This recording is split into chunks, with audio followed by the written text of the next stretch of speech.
Programang ito ay rated SPG, striktong patnubay at gabay ng magulang ang kailangan.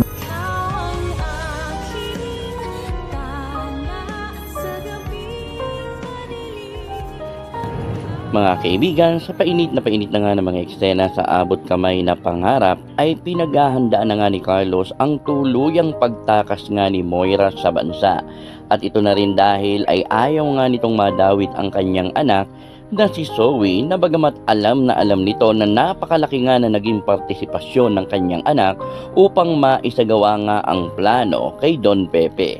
Kaya naman mga kaibigan, sa pagkakataong ito, nagpasya nga kung hindi nga lang anak ni Dr. Carlos itong si Zoe kay Moira, ay hindi niya hayaan na ma-involve ang kanyang sarili, lalo pangat isa nang pugante itong si Moira. Kaya naman mga kaibigan, wala na nagawa si Carlos upang ayusin na lamang ang sitwasyon upang nang sa ganoon ay mailigtas naman ito ang kanyang anak na si Zoe. Subalit mga kababayan, tila wala ngang perpektong krimen ang maaaring maisagawa dahil nga kapansin-pansin nga ang mga naging kilos nga ni Carlos. Lalo pangat ang usapin ay may kinalaman nga kay Zoe. Kaya naman itong si Giselle ay tila hindi natin talaga naniniwala pa na nagkataon lang ang mga pangyayari o sitwasyon, dahil nga kapag may mga bagay na nangyayari nga kay Zoe o maging kay Moira ay tila naroroon nga ito. Subalit hindi pa rin nila makumpirma kung talagang may kinalaman nga itong si Carlos, dahil nga nakakagawa pa rin ito ng alibay na talaga naman maaaring paniwalaan. Kaya naman mga kaibigan, sa pagkakataong ito ay ang tuluyan ng pagtakas ni Moira ang siyang pinakaplano nga ni Dr. Carlos, at naisagawa niya na nga ang mga ito dahil na rin sa meron nga itong kaibigan na siyang nagpoproseso ng mga bagay-bagay na nagkakahalaga nga ng 3 milyon.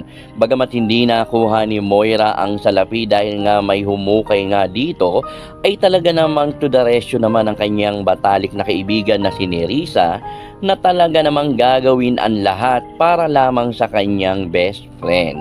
Kaya naman itong si Nerissa, si Carlos at si Zoe ay talagang maituturing na mga dakilang konsentidor dahil na rin sa ginagawa nito kay Moira. Kaya naman mga kaibigan, sa pagkakataong ito ay tila nasundan nga sila ni Obeng, at lalo pangat maaaring nagkaroon nga ito ng kutob na kung sino nga ba ang babaeng kasama nga ni Carlos sa sasakyan, at maaari kayang makita at mahuli ni Obeng kung sino nga ba ang babaeng nakahudi na iyon, at malaman rin na kaya ni Obeng na ang nasa likod nga ng pagtakas ni Moira ay walang iba kundi itong si Dr. Carlos. Kaya naman mga kaibigan, ating abangan ang mga kapanapanabik na eksena sa abot kamay na pangarap, lalo pangat maaaring magkaroon na naman ng alibay itong si Dr. Carlos at palabasin nito na talagang pupunta rin siya o lalabas rin siya ng bansa upang nang sa gayon ay hindi mahalata na magkasama nga sila ni Moira. Kaya naman mga kaibigan, ating abangan kung talagang ang mga pangyayari o mga eksenang ito